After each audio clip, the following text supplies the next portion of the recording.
I'm Amy, sex educator, sex and relationship coach, and co-owner of PurePleasureShop.com. And I'm April, sex toy maven, VP of Hot Octopus, and I've dedicated my life to the business of sex. We're two people with a passion for educating and inspiring shame-free conversations about sex and relationships. Welcome to the Shameless Sex Revolution. Want to learn more? Go to shamelesssex.com. And for 15% off of some of our favorite sex toys, go to PurePleasureShop.com. You are listening to a pleasure podcast. For more from our sex podcast collective, visit pleasurepodcasts.com. Hello, everyone. Hi, everybody. Welcome back to your favorite chip and dip show, also known as Shameless Sex. Yeah, I knew you were going to say it that way. We haven't done that in a while, the jangle. I love the way you do it. Shameless Sex. Was that from a... That was just, well, we had send that to us? We had a jingle request way back in the day, probably in 2018 or 2019. And they had sent that. At some point, we did a jingle. Oh, and then there was the guy, I forgot what country is from Venezuela. Oh, and he sang a song. It's like, shameless, like a whole thing. We put it on there too. So that was nice. If you're still listening, thank you. We love you. We love creative folks out there. Yeah, thank you. We love our fans and our listeners and our dogs. And that's not what this podcast is about. And I love you too, Chip. This is a repeat guest. Orpheus Black. He is wonderful. He's an educator. He is inspirational. He specializes in the world of kink, but he also really does a lot of work around spirituality, somatic visionaries, all kinds of stuff. When he speaks, I want to listen. Yeah. I said this in the episode. I'm just smitten by his delivery of information and with his vast knowledge, how he came up, and he's so articulate. He actually is an expert witness. Oh, remember he talked about this briefly on the show when this is dark, but when they are convicted of some kind of asphyxiation death or choking. Something involving like kink, potential kink stuff. He's an expert witness. Oh, yes, because we talk about choking in this episode. Yes. Oh, my God, yes. All right, so, yeah. Orpheus, we love you. And guess what? We did video. So if you're not following us on YouTube, go find Shameless Sex on YouTube, and you can see the full video of this. We'll have clips on our Instagram as well, and we're trying to do the TikTok thing. So go find Shameless Sex in all these places, because then you can see some little video bits and pieces. So yeah, this is on BDSM, but specifically we really dive into the erotic art of spanking, and we talk about face slapping, choking, all these other pieces that are quite common for folks, or like people, well, for kinky folks, but also for people who are like kind of wanting to get into kink or feel like they're a little kinky. And we talk about safe ways to do it, pleasurable ways to do this. He has just endless information, and he has an upcoming workshop all about spanking that he'll share more information on. I'm thinking about going myself because it's online. So he's a boss. He's a boss. Okay, so sex question time. Yes, because dear listeners, we're doing this very nice thing, trying to keep the intros nice and short for you. We're keeping them toy like a toyga. Toy under 10 minutes. Toy. Why is a toyga tight? I don't know. It's stealth. That's like a cheetah, though. Well, you know what, Amy? We're losing time. It's not going to be in the 10 minutes. This is why we need a producer who I can have go Google this. Like, Jamie. Well, okay. We're working we'll on that. Someday. That's why everyone needs to review us, so we keep coming up and helping more people find out why we're like toygas and stealth like cheetahs or jaguars. Are we pumas yet, or what's a pack of cheetahs? It's a coalition. Of course, you knew this. Okay, sex question. She knows. Anyways, I won't go there. All right, sex question. Ladies, let me start off by saying thank you. I thought my husband of 15 years and I had a fabulous sex life before, but since discovering your podcast, it's gotten even better. I have been listening to some of your older podcasts, and I'm very interested in the Queen Bee sex toy, but I'm having a hard time finding it because it's not on the market anymore. We'll tell you why. Spoiler alert. We love using the magic wand. Love that toy. It's April's best friend in the bedroom. And he loves it when I come using it while he penetrates me.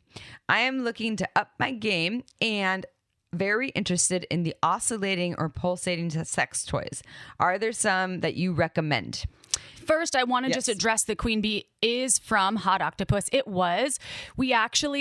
We did discontinue it, unfortunately, because it was a good toy. It wasn't a great toy. And we are making a version that is fantastic. It's in the infancy stage, aka the stage where we test it. When I first came on board at Hot Octopuss, Adam, he said he became a vulva and he made the Queen Bee. He became a vulva? He was like, listen, April, I became a vulva. You're going to love it. You're going to love this toy. And when I saw it, I was like, I liked it. However, the material was just a little off. It was noisy, and we want to make amazing toys. I actually tried the Queen Bee, so it's not on the market anymore, everyone. But I actually really liked what it felt like on my body. Me too. It was just too loud. It was loud, and the material, bulky. It was TPE, so it wasn't soft like silicone, which I love silicone, and it's actually silicone's preferred when you have a toy that's going to come in contact with body fluids. It's just non-porous, but we will. So stay tuned. We are working on, which is top secret, but it will be someday it will be happening soon, but a beautiful version that's going to be really cool. When it's out, guess where you'll be able to buy it? PurePleasureShop.com. And guess what? Also, we do have recommendations for things that you can buy right now. So I actually personally prefer oscillating or pulsating toys over regular vibrators. So oscillating, can you tell the difference between the two? So to me, they're doing more of like I think like a toothbrush, like a vibrating toothbrush thing, like a wah wah. Yeah, and a pulsator thing almost has like or like the suction ones, instead of just like a crazy, not crazy, I don't want to say crazy, but I still like vibrators. My favorite sex toy used to be the Mystic Wand, which is just like the magic wand, but a little less powerful and battery operated and smaller. These are all great toys. So if you want a powerful vibrator, Magic Wand's great. If you want a powerful vibrator that's a little smaller, Mystic Wand is great. All at Pure Pleasure. I'll give you the discount code soon. For the oscillating or pulsating, or for me, like the suction pulsating kind of toys that feel like there is a vibration going on, but it is a kind of suctioning and pulsating on your body. That's the air pulse technology you're speaking to. Yeah, air pulse technology. I love the products that both Satisfier and Womanizer make. And there's also the Fun Factory Stronic that pulsates, that goes in and out. That's actually so it depends what this person wants, right? Do you want a toy that is pulse, or you're talking about pulsating? That toy kind of fucks inside. you, right? That has a mechanism that feels like a thrusting. So it's inside of you and it's thrusting you, and that is the Stronic by Fun Factory. Right. There's a few versions. Yes, all at Pure Pleasure, and we love Fun Factory. April used to work for them, and they make some of the they're jamming. They're jamming. And if you want a more of like the air technology suctioning toys that are external than toys made by Womanizer, don't love that name, but love them. Yeah, no, I like the type of product. I love the products, and I've given them to so many friends. Like, what the fuck is this? Is amazing. And by Satisfier, and one reason why I love them and I use them on or around my clit is they don't overstimulate me, and I can have orgasm after orgasm, and I can use them during sex. I can have penetration while using this and have amazing orgasms. And those toys do sound loud before you put them on your body. They sound like and then you suction them to your clitoris, and then they're quiet. Then they're very silent. So if you're a little apprehensive when you turn it on, when you buy it and then you turn it on, just know that it will quiet down and your neighbors won't hear you. I'm glad you said that, because I think if you went to sex shop and you turned it on, you're like, oh geez, but like when you put it on your body and it suctions, it's a whole different story. So if you want to go and try some of these toys, all you need to do is go to purepleasureshop.com and you can use coupon code shameless sex. You get 15% off, and then in the search box just look up Womanizer or Satisfier. And or Fun Factory Stronic, if that you want the internal one, right? Yeah. And if you're confused as to which one of these to get when you're looking there, you can always email me personally at amy@purepleasureshop.com, or you can visit her house at 555. No, I'm just kidding. In Santa Cruz. You cannot visit my house there. No. That was a joke. All you can do is email me there and be like, which toy should I get? All right, that's a good question. It's a great question. And stay tuned for the I'm excited for that one. The new Queen Bee, which will probably call the queen a V because long live the queen. Long live the Is queen. from London and from the UK. So shout out to all of our UK listeners as well. Hi. And hopefully you can excuse my British accent from time to time. You have a great British accent. Are you ready for Orpheus's bio? Yes, por favor. All right. Orpheus Black is a public speaker, teacher, thought leader, and somatic visionary with expertise in kink. Orpheus aims to propel the intellectual and sensual evolution of masculinity, both by challenging men to reconnect with its roots and by inviting them to embrace manhood in its fullest. In this role, he shares insights, offers tools, and speaks against societal norms of shame and repression. Orpheus regularly provides guided lessons at world-famous staples in the S&M community, and he has been recognized by news resources like Mashable.com, Playboy, Clair, and Ebony. To learn more, visit orpheusblack.com.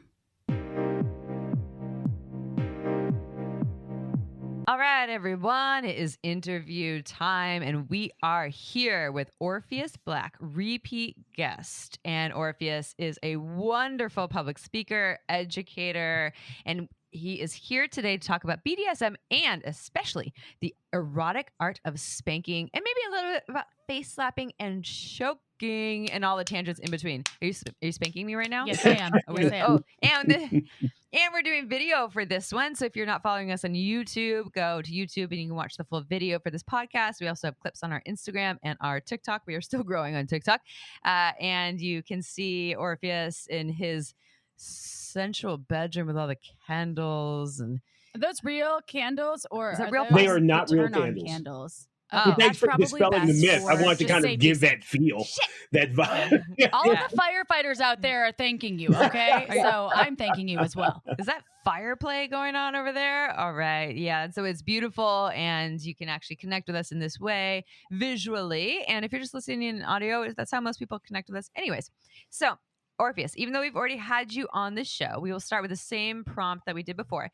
Can you please tell us how you got to where you are today in the field or world, personal life, etc., of human sexuality? I love this question. So I was poly. I came in this world poly, and one of my partners of 5 years decided to leave us for a dom. And I had no idea what a dom was. I thought it was somebody's name. I thought it was like some guy down the street. I thought it was like Dominic or whatever. And it turns out she had left me for this guy who was in BDSM, who was, supposed to be a master or going to master her life. And when that turned tits up, she came back and she said, there's this whole new world out here and I need to reveal it to you. And so she took me and my wife to our first kink club, which was in a goth industrial club. And to be honest with you, I had no idea what goth industrial was. I had no idea what goth or any of this was. And so we show up in our hip hop gear. We should crush powder blue velour. We're looking hip hop, and the guards were like, this ain't hip hop night. And I'm like, nah, man, let me in. We know what's going on. And we had no idea. The first thing I saw was a guy with a mohawk and a dress, eyeliner, lipstick, choking out a woman with his own high heel, standing on a crucifix that she was suspended in. And what was weird about it is it wasn't weird to me, and the same guy came over and said, hey, do you want to learn how to do this on stage and perform with us? And I was like, yeah. And I never looked back. This was like my foray into kink. Prior to that, I had no idea what kink was. I wasn't tying girls up with jump rope as a kid or anything like that. All I knew is I wanted to perform. I loved women, right? And I had a propensity for this. This was something an aptitude that I had to do, to use the tools and to do the thing. And I just never looked back after that. That was my foray into this lifestyle. Oh, Orpheus, you have been one of my favorite humans to interview on this show. And I'm so happy to have you back because the way that you articulate things in general. Before we started recording, I was like, let's do dictionary definitions by Orpheus. And you're like, I actually love that. I'm like, you're so just brilliant. And you're just a wonderful human to speak Thank with. you. And so the next question is a little bit more basic. I just want to give folks out there a reference point for kink, BDSM, fetish. So what is the difference in your expert opinion? Because you really are. What is the difference between kink, BDSM, and fetish? That's a great question. I'm going to say it like this. In the same way, non-monogamy is an umbrella term for like swing or swapping or other things. Kink is an umbrella term for fetish, so on and so forth. So kink is any deviation from what you think is normal sexual behavior.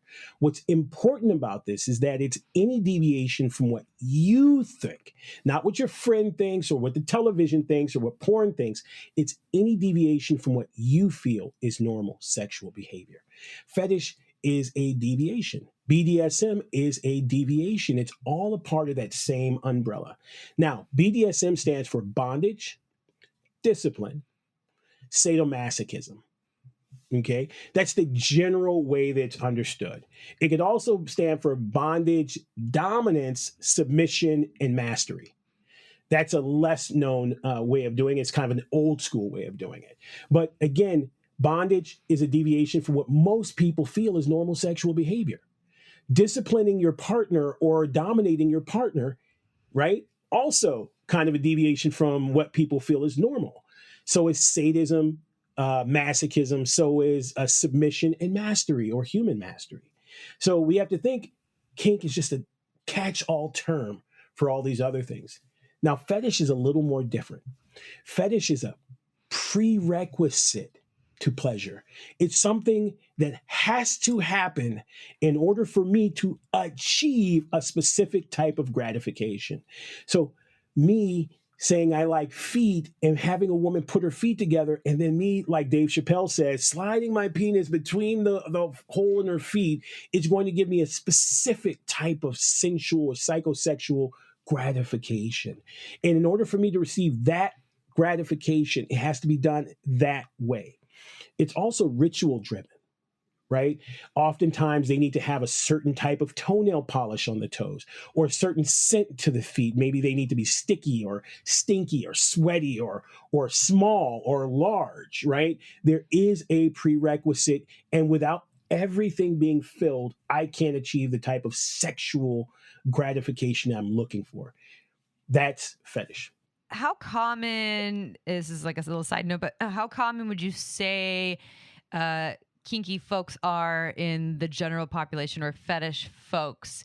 Is it something that there's and maybe a lot of people that we don't know that this is, they're not out and proud, so maybe we don't have the numbers, but like, is it like half the world? Is it like 3/4? What are we talking? Okay, so statistics say that 1 in 2 people identify as kinky. Right, that's the most recent statistic you can find. Actually, if you go on to Netflix and they have that Sex Explained, they'll talk about. I love that episode. Right? It's so good. It's so good. They quote the statistic. I believe it's that one, and they go 1 in every 2 people identifies kinky. What it is really the degree to which they are kinky. It's the degree. Most people say, you know what? To one person, doing it doggy style is kinky to someone who will only do missionary. You know what I mean? Blowjobs, anal sex. Oh my God, that is kinky. That is freaky, right? It's just the degree to which people feel their sexual expression is. And here's a real quick test. I'll do a really quick test for you and your listeners, right? Here's what I want you to do. In your head, I want you to think about 3 things that are considered normal sexual behavior. Would you guys like to play along? Yeah. Give me 3 things you feel are normal sexual behavior. Missionary sex. Doggy style. Oh, pussy massage. Pussy massage. Anal okay. Now give me 3 things that you would consider not normal sexual behavior that you're already doing. Golden showers. You're already doing golden showers? Yeah. Okay. Cool. Wait, no, not considering. That you wouldn't consider. I wouldn't consider normal. Yes. Okay. Choking me out into the place where I feel like I can't breathe anymore. Deep anal fisting. Love it. Okay. So now you can see that the first part of that is your indoctrination. It's the thing that you think everybody's pre-programmed with. We all come equipped with this idea of hand holding, right? Kissing, finger penetration or digital finger penetration, so on and so forth. Then where you deviate is your kink. It's also called your unique sexual expression. So everyone is technically kinky. It's just that we're not all kinky to the same degree because we're not all expressing our sexuality to the same degree. I love What are your that. thoughts? That's incredible to say that it's a matter of perception and in our own unique perspective. And I have experienced that with people in conversations where they, anal sex to me is not really a kinky thing, but to them, well, deep anal fisting might be, but to them, they're like, anal sex, that's wild, and even like you were saying, even blowjobs or like having cum in your mouth, or there's so many different things. Pussy massage to someone, because it's not part of their normal everyday sex life. So why do you think people have fetishes or identify as kinky? Like, does it come from a certain place, like an experience or experiences? You know what? Here's the thing. As we know, what people associate with kink is really the sensationalism that they see in porn, that they see it on television, that they see in movies, and they happen to identify with. And they're like, oh my God, that's kinky, right? Kinky is really your deviation. So you might think that actually, okay, by definition, I am kinky, but it's kind of boring. Like, is that all it is? Yes, that is all it is. Here's part 2 of that same guide. Watch this. What is the thing that you want to do that you are too ashamed to tell anybody? That's the next question. That's where we're going into the shadow. That's where everyone has a kink, a fetish, a thing. And that's where we start dealing with it because we're pulling out the parts of you that you're too ashamed or too embarrassed to say that you would like to do, that you would engage in, that you really are passionate about, but you don't know how to get support around it or how to do it safely, or you don't have the language for it. Right? That's what really is the kink. That's really the juice. For me as a coach, that's what I'm really trying to get people to do, is to step into that place. Do you guys have one thing that you might be comfortable with sharing with the audience that you're like, oh my God, I mean, it's something I've really struggled with, but I'd love to try and do it? I would say for me, I think in a fantasy world, Your rape fantasy stuff is legit. See, but I know that I don't want to enter into a rape scene, but I am in a dominant submission, being the like dirty, naughty little girl, and I have played into like the daddy little girl dynamic, various things about, or like bondage and things like that. But never like, let's pretend like you're actually raping me or threatening to rape me. Isn't actually something I want to do. I have one. Oh yeah, let it out. So my thing with the step fantasy, it's mostly step, but it could be considered incest, and it could be a byproduct of my upbringing. No fucking lies there. I have this fantasy with the step. It's typically either an observer to a step environment where it's a step mom and a step son. Thank you. Daughter. I was like stepchild, but it's mostly son.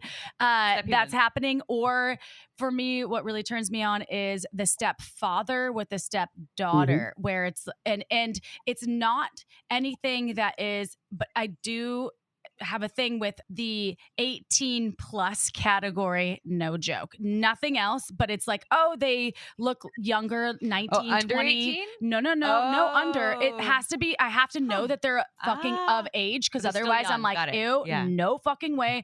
But I do like when they look younger. They just have to make sure I know that they're 18 plus when I'm watching porn. So but do you actually want to do it? Lo, do you want to actually do that? I have a turn on from that. Yes, okay. I would do it if it's like a played out scenario. Okay. So, that's shameless conversations from April right now that I've never admitted. And first of all, let me give you some praise for that, because that is very deep. Most people won't admit it, but it is the number 2 or 3 form of erotica in the world, peer-based erotica. More stuff is written about step incest than any other category of sex on the planet, right? That is the number 1. But here's what I like for your listeners to kind of observe, and also for yourselves. Notice that your language around it kind of diminished. You guys are skilled podcasters, but it was like you know what I mean, in that space. And what that tells me is that it's not fully integrated into who you are, right? Well, because I've never talked about it. Exactly.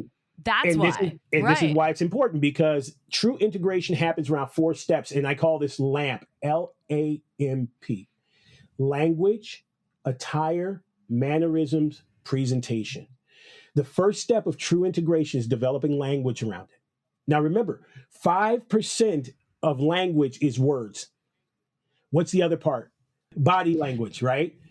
If you've never talked about it, not only do you not have the verbal language for it, you also don't have the body language for it. So your body's figuring it out as on the fly. You're like your hands, your movements, your eyes, everything is learning how to deliver this information in a very specific way, right?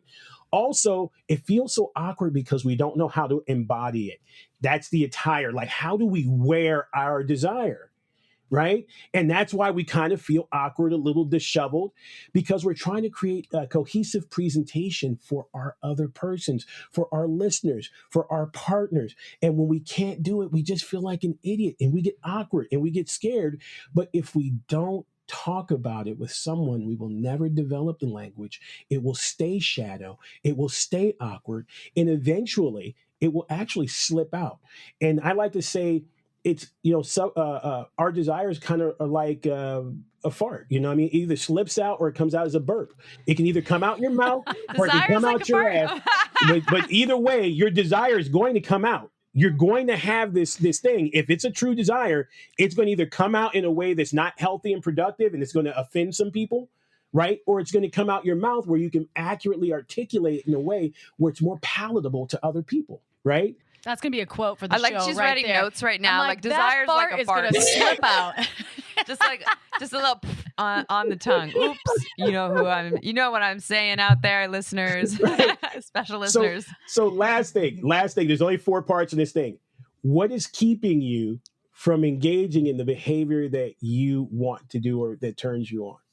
Give me 2 things. Well, I also can I speak generally, just shame and fear of being judged and someone saying this is too much, this is not normal, it's not okay, I'm rejected. That's a lot of things. But losing the love, someone not wanting to do this with me, my feelings around that, and then bottling that up, and then now I'm closed down, and that's long-winded. So I'm going to say that the bulk of that tirade was about fear of you losing the connection to the other person and being judged.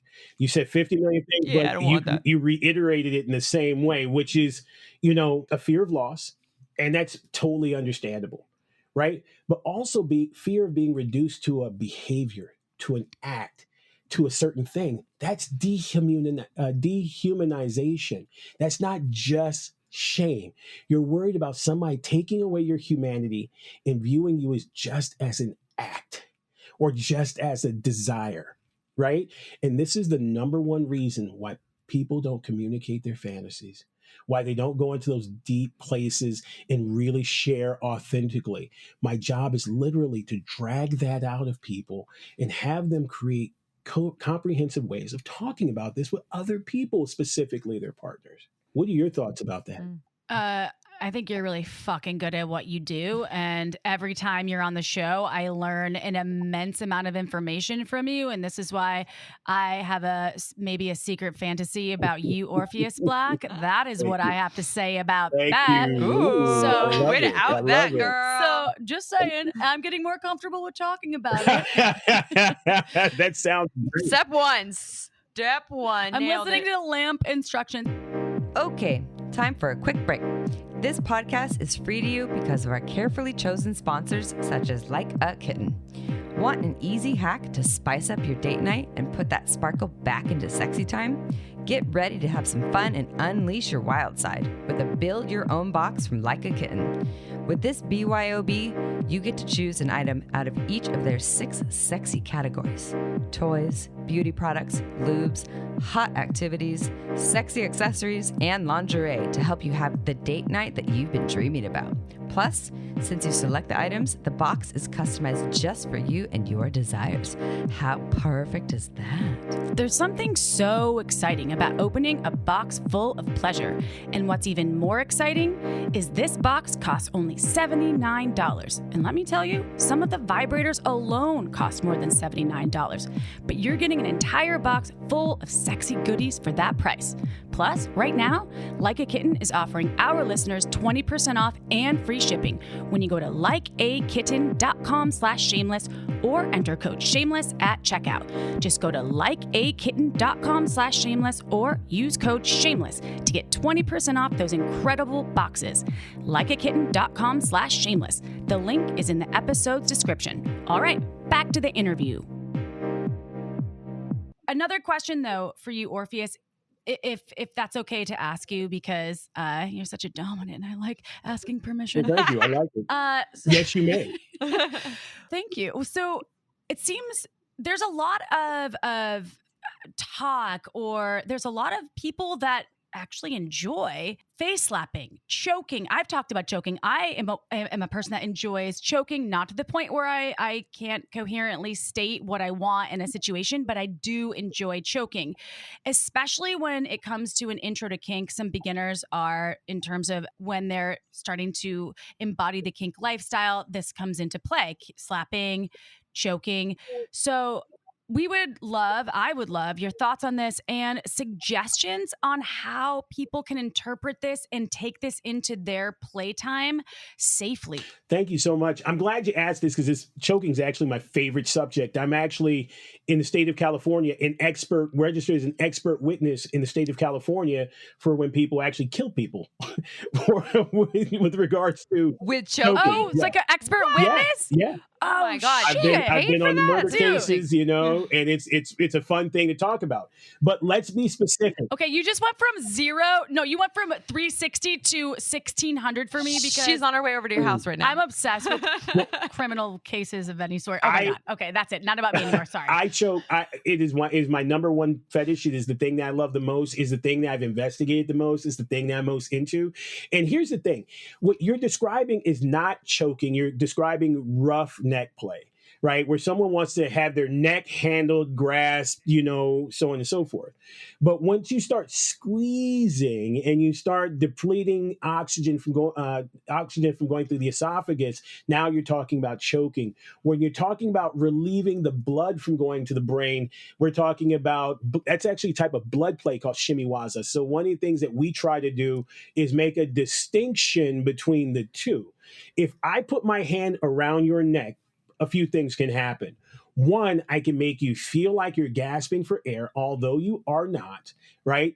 I can put you out and you will it's so fast that you will not be able to put your hands up to your neck, right? Or I can rough handle your neck in the same way that you see in porn in other movies, right? Because most people in porn are not actually choking the individual. They're just handling the other person's neck rough. If you put that person out, the scene stops. Right? So how long can a person keep their hand on your neck before they start choking? So what most people are doing is they're doing a faux or a mock choking, and that's okay. But it does come with its kind of proclivity. It comes with its risk, where you can slip a disc, pull a nerve, pinch a nerve, do a muscle, right? You can actually rub so much that you actually in the wrong place that you can drop the heart rate. You know what I mean? So there's lots of things that can still happen. It's just not likely. Most people get into it because that is a control space. Your neck is a place of control. If I grab you by your neck and pull, you will follow where your neck goes. The myth is where the head goes, the body goes, but that's not true. Where the neck goes, because it's the most vulnerable part on the body, the rest of the body will go, right? So you want the feeling of being out of control. You want the feeling that this person is powerful. You want the idea that this person could, at any point in time, take me out. You know what I mean? Like, that's what we're really fantasizing with. And that's really one of the reasons why people do it. I hope that was a comprehensive enough. Wait, totally. So the person delivering, if there's someone that you're in an exchange with that delivers choking, they would be the dominant, right? The person that's actually the giver and not the receiver. Correct. So are they in a position of wanting to feel powerful and checking in with the person that they're in play with? Is that something that's important in communication, or is that something that should be talked about before? Because that has happened to me before, where I felt like, whoa, that was a lot, and like I can't scream when when it's that, but I'm into it. It just needed to be delivered at maybe a different level. Well, first of all, nobody should do it without really going through a class and actually learning how to do it safely. That's really it in a nutshell. And the first thing that they're going to tell you is, here's all the risks associated with it. And do you still want to assume the risk as the dominant, as the person giving it? Because at the end of the day, no matter what we agree upon, if you pass away, right, and I go to court, they're going to try me for murder. That's just the way it is. There's no, she wanted it. It was consensual. They're not even going to talk about that. And Orpheus is going to be there testifying, being like, you should have listened to this episode. Exactly. It's like, I told you. And nobody on that court and nobody in that jury is going to understand anything that this was consensual at all, because that's why they bring me in, is to really help the other people understand, why would somebody want to do this? That's what people usually ask me. So that being said, no one should do it without training. And the training really helps to really enhance the pleasure, right? Because from choking, you get priapism. And priapism in women and men is friggin' awesome. Priapism is choking used to be diagnosed by doctors as a way of curing erectile disorder. I don't know if you know that or not. And that's how people started hanging themselves in closets so that they could get an erection. That actually causes it, right? But women can get clitoral priapism, and that's another reason why the turn on is so great, because they're getting so turned on, their clitoris is getting this massive erection, they're getting this blood flow to the area, everything is intensifying, the sex is hotter, it's great, but you can hurt someone, right? It's not likely that with your hand you're going to kill someone, but it's pretty, you're about 50-50 that someone might get hurt, tweak neck, pinch nerve, something like that. Maybe throat is a little sore, scratchy in the morning. There's all kinds of things. So I think everybody should first take a class, learn what the issues are, and then talk about it. I feel the same way about also like face fucking and, holding someone's head and fucking their face with, a dildo or homegrown cock, and not talking about it before. And especially as being the giver, you can't really necessarily feel what's going on in the back of the throat. And then someone's gagged with a cock or a dildo in their throat. And I've known people who have had, not myself, but someone had got an abscess in the back of their throat because they didn't vocalize that it was painful and it was an infection. I have had personal experience with it just being too much, but being, younger and not really knowing how to advocate for it. And the person that was initiating it didn't really talk to me about it. There wasn't a lot like there's someone that took on that dominant role without, it doesn't seem like they had a lot of information about it, nor did I. And so I think these are all just things that we can see in porn. And we're like, I want to do that. It's really hot. And yet there's a lot to it that's taking a course. What about face slapping? I have heard that a lot of people just kind of slap a face, but I've heard one of the things is actually to hold the chin and then do a slap just on the cheek area so that you don't hurt the neck. Like, is there something about that one that a lot of people are going to a little blindly? Everybody's going to everything blindly.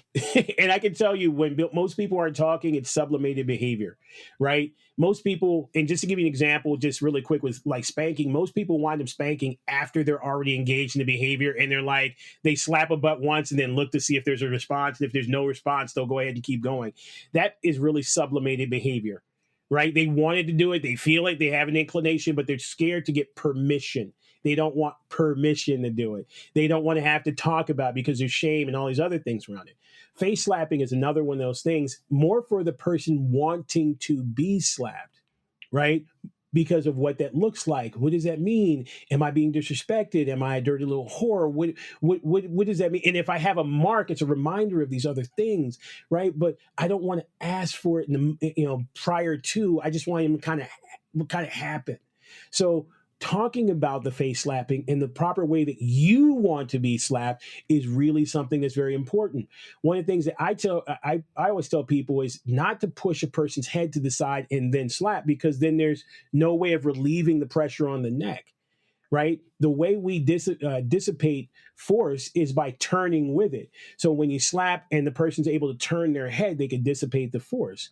But there's always the risk of, the deep tissue bruising or the bone bruising underneath the orbital. So again, I would say if you're into it, I mean, it's low risk, but it still has its flaws. And if you want to do it right, find people who love to do it and have been doing it for years and are capable of instructing you in doing it. And then you can go from there. And they'll also give you great ways of talking about it. Remember, language is the first step to integration, right? Being able to talk to other people and helping them integrate what's going to happen. Language is the first step. So always talk about what you're going to do and even give a little demonstration. Say, hey, here's why I want to do it. I want to grab your chin like this and I want to do this. And are you going to use your fingers? Are you going to use 3 fingers? Are you going to use 2 fingers? Are you going to use your whole hand? Right? Are you going to use the ridge of your hand? Right? Is this going to be thumb in, thumb up, right? Thumb down? Or use the back of your hand? How are you going to deliver the thing? Right? All of them give a different type of sensation, and everybody's not into all of them. That's good. How do you feel about face slapping? So I honestly, for me, face slapping is not a thing that I can really accept because to me, I hate, and I don't use hate often in my language.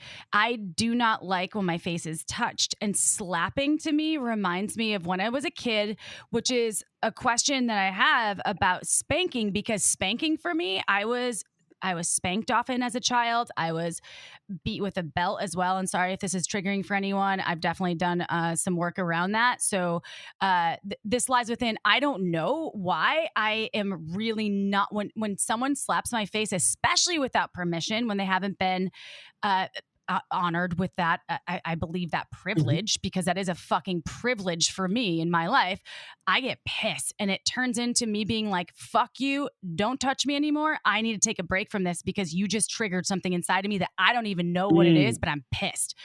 But spanking, Orpheus, for me, is something that I'm like, I like that. It has something inside of me. So this brings me to a question about the correlation, I guess, between, and we don't have to necessarily go with. 1 second, I just want to say this. We don't have to necessarily go with what it is about face slapping, but I want to talk about spanking and the correlation with if that has something to do with when people are young, and if it has to do with like how they grew up, if it's something that they can maybe accept because they grew up with spanking and it turns them on because of that. I just want more information about spanking, receiving, not in terms of face slapping. It's kind of separate. And then we'll talk about, I know there's a lot of workshops that you do surrounding spanking, but we can get into that in a minute. But I want to know about if there's a correlation with how you grew up being spanked and maybe how that comes into your sexual existence later on in life.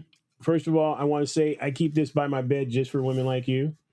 Alcohol, so I can clean. Is that talcum powder? This is alcohol, no, so I can clean my hands before I touch any woman's face. Oh, right. Okay. I make sure that I never touch anyone's face without cleaning my hands first, like absolutely thoroughly. Right. And then I have a little lotion over there to put it on there. Really important to always clean your hands before you touch any part of a woman, in my opinion. Germaphobe's dream, and I'm a germaphobe. So again, just you nailing all of it, Orpheus. Seriously. Thank you so much. The answer to that question is a very vague yes and. Right. It can be totally that for certain individuals, and it can have nothing to do that for others.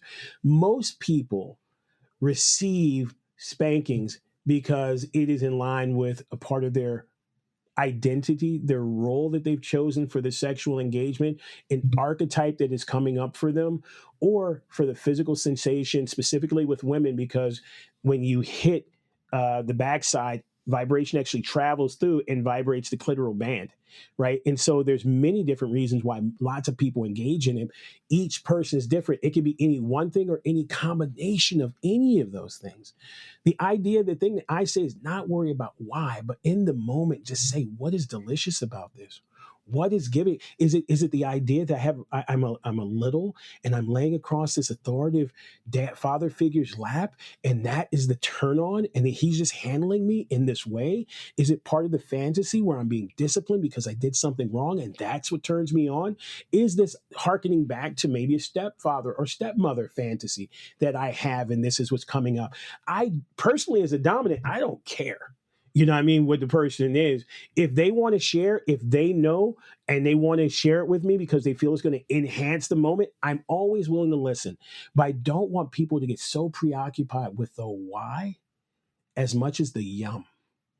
You know what I mean? I want you in your yum. I want you in your deliciousness. I want you to bask in your sexuality, in your sexual expression, and also to take time to receive, just to receive.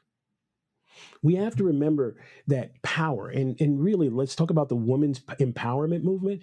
Power is really a combination of two things. Power is the ability to act in accordance with one's will or desire. The easiest way to convince a person, specifically women, that they have no power is to make them feel like they have no desire, like they have no want. Anytime you want for something, it's too much. You're too needy. It's just accept what you're given, right? But being able to lay and languish in your desire is a part of your power. Being able to receive exactly what you want in that moment is a part of your power. Being able to ask for and receive and integrate and develop and really say and encourage a person to do exactly what you want, that is power. So for me, all the this, that's, and the other to me aren't really a thing. I want a person to be in the moment, in their power, receiving whatever feels good to them. Okay, time for a quick break. This podcast is free to you because of our amazing sponsors like Uberlube. Uberlube is a luxurious silicone lubricant that can enhance your sex and intimacy. Uberlube's unique formula is velvety, long-lasting, with no flavor or scent, and it feels absolutely incredible on the body. There are thousands of doctors recommending Uberlube to their patients because it's less likely to throw off your pH than most other lubes. So whether you want to make your hot sex even hotter, or you want to prevent dryness, take our advice and check out our favorite go-to, Uberlube. Uberlube isn't just for sex. I use it for massage, to tame my frizzy hair, to prevent chafing, even for oral sex sessions. I love how it comes in a beautiful bottle with a pump top for easy access, appearing more like a cosmetic product so you can leave it on your nightstand shamelessly. Uberlube is without a doubt my favorite lube, and countless listeners agree, often stating, "We never knew lube could be this good." To learn why we think it's the best lube on the planet, check out uberlube.com and use code SHAMELESSSEX for 10% off and free shipping. Again, that's uberlube.com. Use code SHAMELESSSEX for 10% off and free shipping. This podcast was also made possible by OMGYes.com. OMGYes combines scientific research of real vulva owners so you can learn shame-free techniques on how to pleasure the pussy. OMGYes studied 20,000 plus people of all ages and turned the research into animated modules, short videos, and beautiful infographics that are tasteful and easy to understand. Whether you want to learn about external pleasure, internal stimulation, or techniques with toys, OMGYes can help you master vulva pleasure. Let me tell you, I've been recommending OMGYes to my clients for years, and it's been changing their lives because knowledge really can activate your pleasure power. OMGYes is for anyone who cares about vulva pleasure and wants to take it to the next level. OMGYes can help you become a sexual strategist by equipping you with the tools you need to unlock your pleasure potential. Plus, your OMGYes purchase helps fund more pleasure research. OMG, that's great! Only pay once, and these techniques are yours forever. That's right, this is not a subscription service, and you don't need to download a thing. So go to omgs.com/shameless to get 10% off when you purchase any OMGYes season. Again, go to omgs.com/shameless to get 10% off right now. Time to pursue your pleasure. And now, back to the show. Show.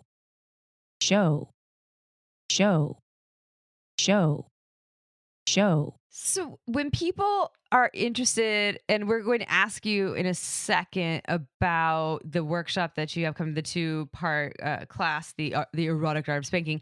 But before we do that, what are just some quick tips for folks who want to improve their spanking game? And I guess a side question would be, is this just spanking with hands on like fleshy parts of the body? Is face slapping a part of that? Is spanking and patting on other parts of the body that doesn't involve the bum? Is that spanking as well? Spanking is anytime you take, first of all, it used to mean anytime you swing anything into any part of a body, that used to be considered spanking. It could be a ruler, it could be a paddle, it could be, all of it was considered spanking. Now spanking is really hand on bottom, but you can do hand on thighs, you can do hand on inner thighs, you can do hand on hips, you can do hand on back, you can do hand on stomach, and still be considered spanking. It's only slapping when you get up to the face. From the neck up, it's considered slapping. So I'm not going to teach any of that face slapping, but I will be teaching spanking. Okay. And that's hitting the bum for right now. And maybe some of the back of the thighs, maybe the inside thighs, and maybe sometimes the box, the clitoris or the vulva. I also like to spank those too. For some people, it's very erotic and it also brings lots of blood flow to the area. So for me, that's great. Quick tips: treat it like a drum and not just like a ass. Every meeting is not disciplinary. Right? Yo, you're a bad girl. That's not always good. But think about this. A drum is just hard wood with skin pulled across it. Essentially, the bum is the same thing. It's a hip, right, which is hard, and it's got skin pulled across it. When you hit a drum, there's a vibration that travels from where you hit all the way through, produces a sound out the other end. When I hit a butt, I hit it, a vibration travels through, and the sound comes out. We usually call that a oh or ah or, it does produce a sound. But think of it in terms of vibration, and you have to allow time for it to travel the distance. Also understand that if we're dealing with vibration, that a person needs to be able to resonate with the vibration that you're putting in. So their body is adjusting to what you're doing, and you need to give it time to adjust. You need to give it time and meeting and touching and growing. Let them feel the warmth of your hands, the dexterity of your fingers, grope and mold and move the butt around. Really feel into that space and then spank again. Do it again. Give touch, give context, give everything, but give it time to move through the body and let the body adjust to it. The longer you take to warm a person's body up, the more they can take in the long run. They may be able to take 4 or 5 good swats from a big man, but if you go later on, they'll take 20, 30, 40, 50, 60, and enjoy every moment of it.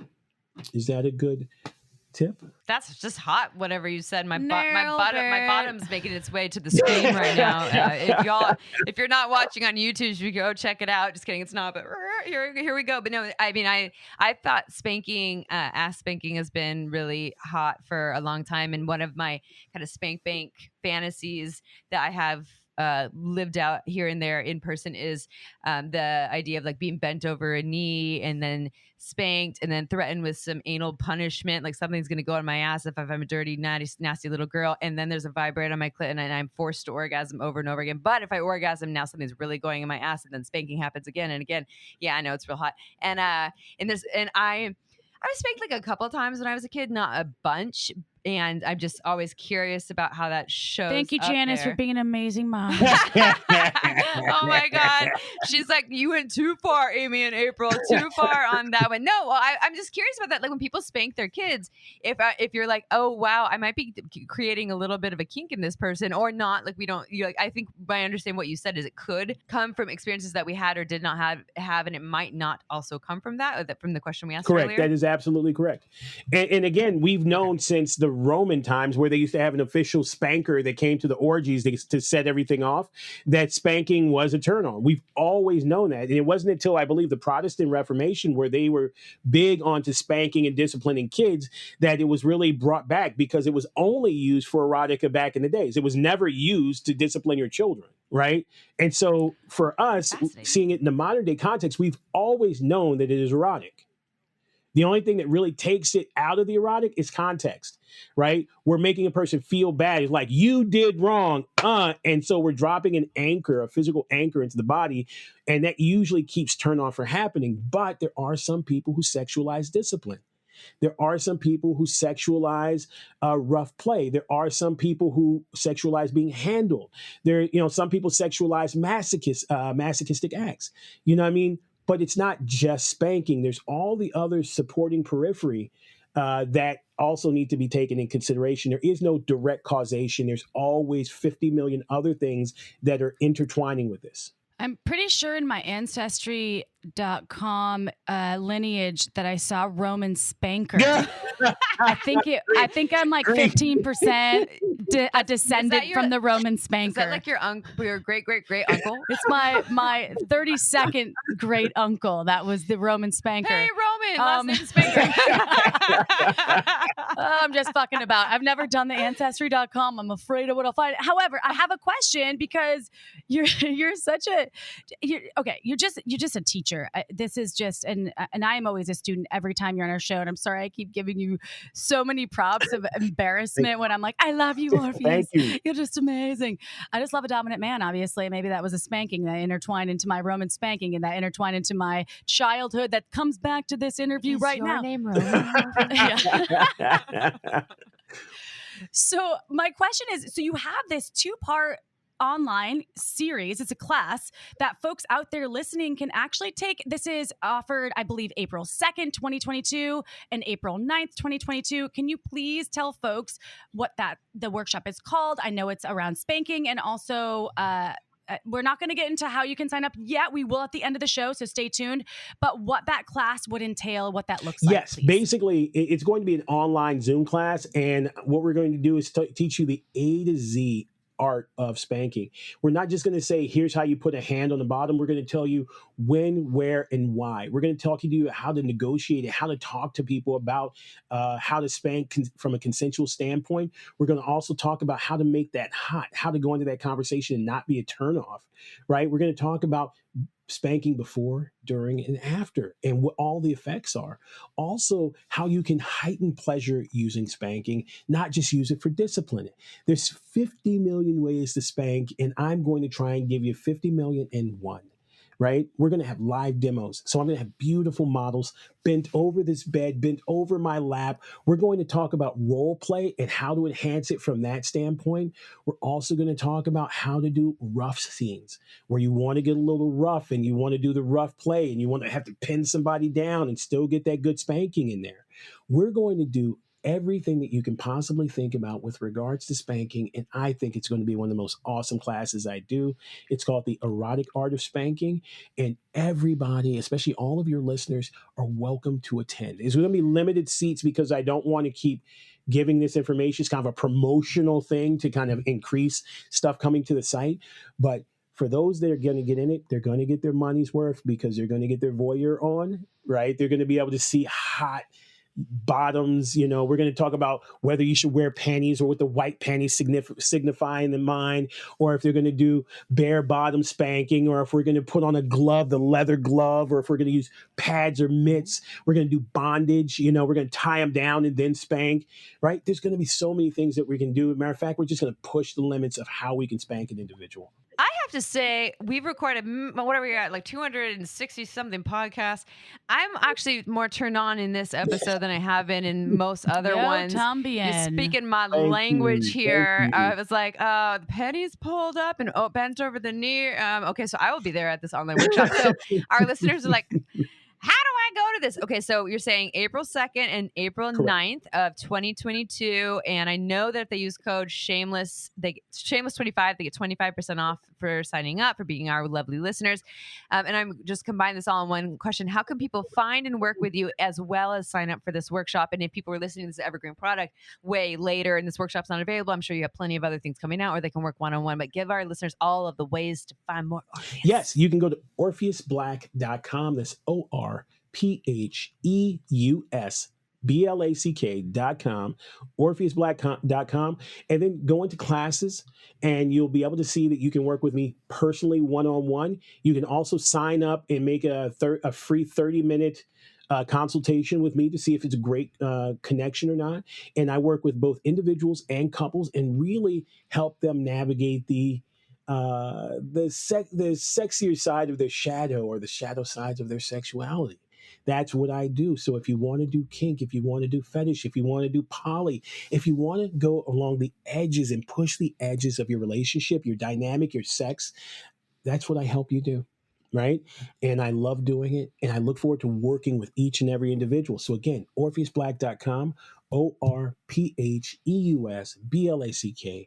Go to the classes, look and see which session package works best for you. Give us a call or sign up online, and we'll go from there. And we'll have the discount code in our show notes as well, and the link. So if you want to find out if you're related to a Roman spanker, sign up just like me. You and I can be spanked or the spankee. Find out today. Exactly. I love it. Orpheus, you're just, you're not only phenomenal, and I'll use many adjectives to describe you, which are all just beautifully driven because you have so many gifts to offer, especially in this realm. You're just a talented individual, such a teacher, and thank you for another beautiful episode where you share with our listeners your offerings, because the work you're doing is fucking important. Thank you. And this is stuff that people, like, you're actually creating not only education around things that sometimes don't have normalization, but you're giving them light so people can live in this shame-free world around these kinks or these fetishes. And I think it's really, really just, again, I will use the word incredible because I can't think of a more phenomenal word. And we're going to do our dictionary, Orpheus Black dictionary session later. Right. But thank you. Thank you. I really, I loved this episode, and we'll have you back again because I cannot get enough of Orpheus Black, which... to all of our listeners out there, go check out Orpheus's work. He is just the top of his class in so many subjects. So thank you. And to you listening, whether you're a Roman spanker or not, we don't judge. We love you because you're part of the shameless sex revolution. If you love us just as much as we love you, we would love to hear from you. Go ahead, rate us on iTunes. 5 stars are preferred. Why? Because it helps more folks out there in the world find people like Orpheus Black and all of the educators and authors and doctors and all of the people that Amy and I have on the show. We love each and every one of you, and we read every single fucking review. And I use the F word slightly, but really importantly, watch us on YouTube if you want to. We're starting to do more video in our new studio. All right, y'all. I love each and every one of you. I will spank you. Good night. All right, we'll see you next Tuesday. Ciao for now. Want to learn more? Go to shamelesssex.com. And for 15% off of some of our favorite sex toys, go to purepleasureshop.com.